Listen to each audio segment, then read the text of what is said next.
तबीयत चाहो तो आओ दामने इस्लाम में।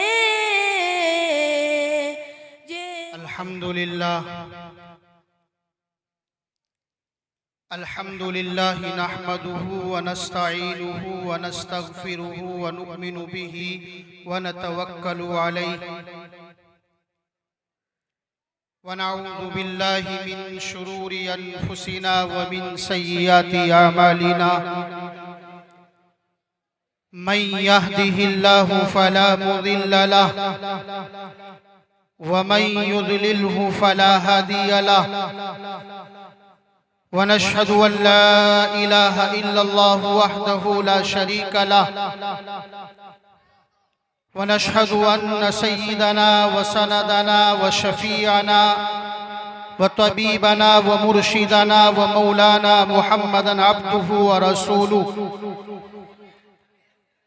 अऊज़ु बिल्लाहि मिनश शैतानिर रजीम। बिस्मिल्लाहिर रहमानिर रहीम। वक़ज़ा रब्बुका अल्ला ताबुदू इल्ला इय्याहु व बिल वालिदैनि इहसाना इम्मा यब्लुगन्ना इंदकल किबरा अहदुहुमा औ किलाहुमा फला तकुल लहुमा उफ़्फ़िन वला तनहरहुमा व कुल लहुमा क़ौलन करीमा। वक़ाल नबी सल्लल्लाहु अलैहि वसल्लम अल जन्नतु तहता अक़दामि उम्महातिकुम। सदक़ल्लाहुल अज़ीम व सदक़ रसूलुहुन नबियुल करीम वल्हम्दुलिल्लाहि रब्बिल आलमीन।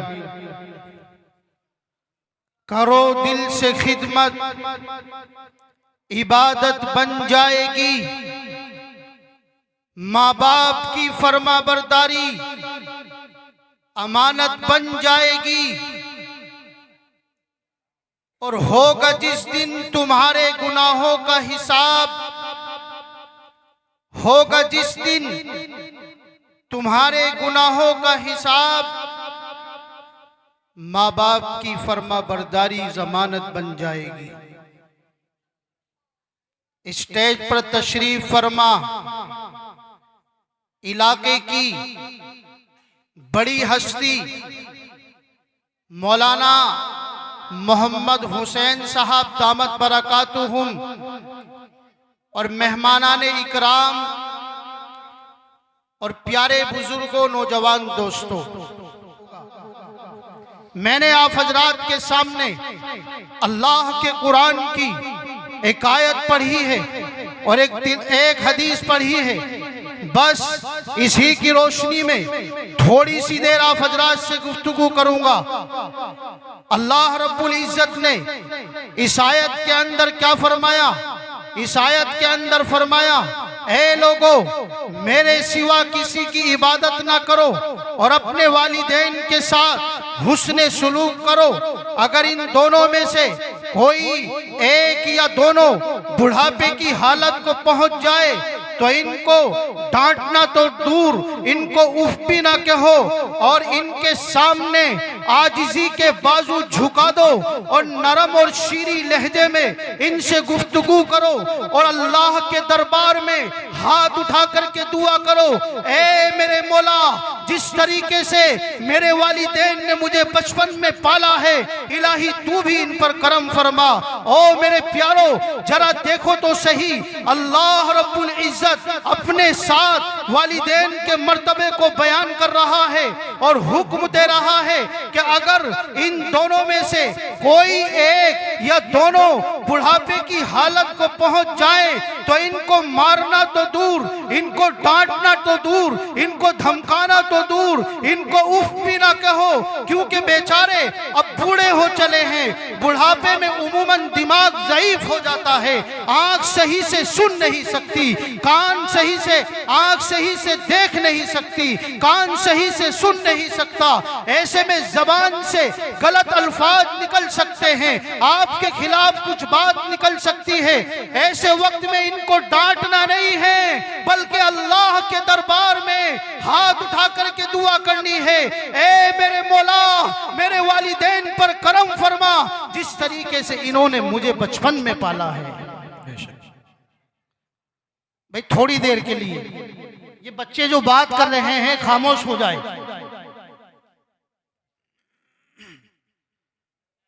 और जरा उन वालिदैन की कुर्बानियों को देखो। जब अल्लाह ने उनके बाजुओं के अंदर कुव्वत अता फरमाई थी, जब अल्लाह ने उनके जिस्म के अंदर ताकत अता फरमाई थी, तो उन्होंने तुम्हारे नखरों को बर्दाश्त किया। उन्होंने तुम्हारे अरमानों को पूरा करने के लिए अपने अरमानों के शीश महल का गला घोट दिया, चकना चूर कर दिया। अरे तुम्हारी खुशी को सलामत रखने के लिए इन्होंने अपनी खुशी को दफन कर दिया। तुम्हें पालने के लिए ये बेचारा कभी रेड़ा चलाता है, तुम्हें कुव्वत देने के लिए, तुम्हें कामयाब बनाने के लिए ये कभी बेचारा स्टेशन पर जाकर के कुली बन जाता है। अरे तुम्हें ओहदे दिलाने के लिए ये बेचारा अपने सर के ऊपर तसला ढोता है। अरे तुम्हें कामयाब बनाने के लिए ये बेचारा दर दर की खाक छानता है। और इसी पर बस नहीं, तुम्हें कामयाब करने के लिए ये बेचारा अपने मुल्क को छोड़ करके दूसरे मुल्क चला जाता है, अपने भाई से दूर, अपनी बहन से दूर, अपने बच्चों, अपनी बीवी से दूर, अपने माँ बाप से दूर, अपने खानदान वालों से दूर, अपने अजीज रिश्तेदारों से दूर जिंदगी का बनबास काटता है, 2 रुपए की चाय पीता है और ये सोचता है कि किस तरीके से मैं अपने अरमानों के बच्चे के अरमानों को कैसे पूरा कर पाऊंगा। अच्छे मकान में नहीं रहता कि कैसे बच्चों को पैसे जोड़ करके भेज पाऊंगा। अच्छा लिबास नहीं पहनता कि बच्चों को क्या पहनाऊंगा। खुद नहीं खाता कि बच्चों को क्या खिलाऊंगा। और नौजवानों, उस बाप की कुर्बानी को देखो जिसने दर दर की खाक छानी है। इसलिए हमें इन वालिदैन के एहसान को भूलना नहीं चाहिए, इन वालिदैन की कुर्बानियों को याद रखना चाहिए, इन वालिदैन की कुर्बानी को याद रख करके जिंदगी गुजारनी चाहिए। इनका मेरे और आपके ऊपर बड़ा एहसान है। आज मैं और आप इनकी आंखों में आंखें डाल करके इन्हें डांटते हैं, इन्हें धमकाते हैं, जबकि मेरे और आपके नबी ने फरमाया रिज़ल रब्बी फी रिज़ल वालिद व सख्तुर रब्बी फी सख्तुल वालिद। अरे अगर किसी को ये देखना हो कि उसका अल्लाह उससे राजी है कि नहीं, तो उसे चाहिए कि अपने वालिदैन को देख ले। अगर इसके वालिदैन इससे राजी तो अल्लाह राजी है, अगर इसके वालिदैन इससे नाराज हैं तो उसका अल्लाह उससे नाराज है। नारे तकबीर। हजरत मौलाना शादाब साहिब असमते वालिदैन। प्यारे बुजुर्गों, एक छोटी सी बात बताकर अपनी बात को खत्म कर रहा हूं। ज्यादा लंबा मुझे टाइम नहीं लेना है। जो नौजवान माँ बाप का दिल दुखा करके जिंदगी गुजारते हैं वो सुन लो, मैं उलमा की मजलिस में बैठ करके कह रहा हूं, बड़ी जिम्मेदारी के साथ ये बात कह रहा हूं। खुदा की कसम, अल्लाह दुनिया में तो उसकी पकड़ करता ही है, अल्लाह आखिरत में तो उसकी पकड़ करेगा ही, लेकिन दुनिया में भी अल्लाह रब्बुल इज्जत उसे मजा चखा करके दिखाएगा। इसलिए इन माँ बाप की कदर मत करो, इन माँ बाप को मत सताओ।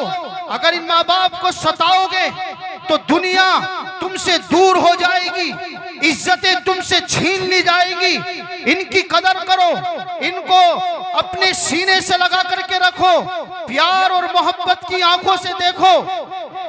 अगर इनको सता करके जिंदगी गुजारोगे तो याद रखो फिर वही हश्र होगा। एक नौजवान ने अपनी माँ की आंखों में आंखें डाल करके बातें की, एक नौजवान ने अपनी जबान से अपनी माँ को कड़वे अल्फाज बोल दिए, वो अपनी माँ से गलत अल्फाज में बात करके गया अपनी माँ से लड़कर के घर से निकल गया। माँ ने मुसल्ला उठाया और अल्लाह के दरबार में बिछा दिया और अल्लाह के दरबार में बिछा करके अल्लाह के सामने हाथ उठाए और अल्लाह से दुआ की है, ए मेरे मौला, आज मेरा बेटा जिसको मैंने पालने के लिए न दिन देखा, न रात देखी, न सर्दी देखी, न गर्मी देखी, मैंने उसकी हर तमन्ना को पूरा किया है। ए इलाही, आज वो नौजवान, आज वो मेरा बेटा मेरी आंखों में आंखें डाल करके मुझसे बात करके गया है। इधर माँ अल्लाह से फरियाद कर रही है, अल्लाह जोश में आता है, अल्लाह का अर्श हिल जाता है, जमीन में जुम्बिश तारी हो जाती है, अल्लाह गजब में आते हैं, जोश में आते हैं और उस नौजवान की आंखों की रोशनी को सल्ब कर लेते हैं, छीन लेते हैं। वो नौजवान जो अभी अपनी आंखों से हर कलर को देख रहा था, वो नौजवान जो अभी अपने दोस्त से देख करके बात कर रहा था, अभी वो वाइट कलर भी पहचान रहा था, अभी वो हरा कलर भी पहचान रहा था, अभी वो हर तरह के कलर को देख रहा था।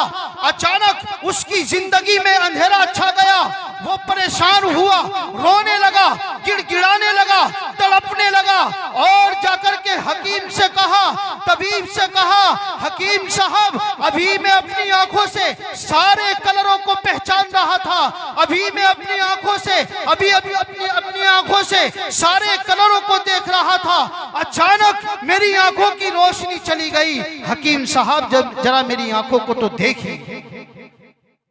वो नौजवान हकीम से कहता है, हकीम उस नौजवान की आंखों को चेक करता है, हकीम कहता है, नहीं नहीं, ये इसमें बीमारी नहीं है, आंखों में बीमारी नहीं है, अल्लाह जानता है इन आंखों की दवा क्या है, मैं इनका इलाज नहीं कर सकता। वो नौजवान किसी बड़े डॉक्टर के पास जाता है और कहता है, डॉक्टर साहब, मैं अभी सारी चीजों को देख रहा था, मैं अच्छे अच्छे कलरों को देख रहा था, मैं अपने भाई को देख रहा था, मैं अपनी बहन को देख रहा था, अपनी आंखों से हर चीज को देख रहा था, अचानक से मेरी आंखों की रोशनी चली गई है, अचानक से मेरी आंखों के सामने अंधेरा छा गया है, आप जरा मेरी आंखों को चेक करिए। मेरी बात समझ में आ रही है ना भाई जी? वो नौजवान जब डॉक्टर से कहता है तो डॉक्टर आंखों को चेक करता है और डॉक्टर कहता है, ओ नौजवान, तेरी आंखों में बीमारी नहीं है, मेरी मशीन फेल हो गई है, अल्लाह जानता है कि इसकी दवा क्या है, मैं इसका इलाज नहीं कर सकता। वो नौजवान वहां से मायूस होता हुआ, रोता हुआ, गिड़गिड़ाता हुआ, तड़पता हुआ जा रहा है। किसी ने पूछ लिया, ए नौजवान, तू अपनी आंखों से आंसू क्यों बहा रहा है, तेरी आंखों से आंसू क्यों निकल रहे हैं? वो नौजवान कहता है, मेरे भाई, अचानक मेरी आंखों की रोशनी चली गई, तबीब भी मना कर रहे हैं ये बीमारी नहीं है, डॉक्टर भी मना कर रहे हैं ये बीमारी नहीं है, हकीम भी मना कर रहे हैं ये बीमारी नहीं है, समझ में नहीं आ रहा है क्या मसला है। वो कहते हैं कि आपको तबीब की जरूरत नहीं है, आपको हकीम की जरूरत नहीं है, आपको डॉक्टर की जरूरत नहीं है, आपको तो किसी अल्लाह वाले की जरूरत है। बेशक आप जाकर के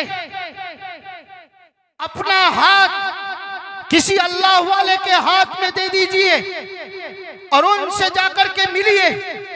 वो नौजवान एक अल्लाह वाले के पास जाता है और जाकर के कहता है, हजरत, अभी चंद दिनों पहले मेरी आंखों में रोशनी थी, मैं सारी चीजों को देख रहा था, अचानक से मेरी आंखों की रोशनी चली गई, मेरी जिंदगी में अंधेरा छा गया है, मुझे दिख नहीं रहा है। वो अल्लाह वाले कहते हैं कि ऐसा लग रहा है कि तुमने अपने माँ बाप के दिल को दुखाया है, इसलिए जाओ।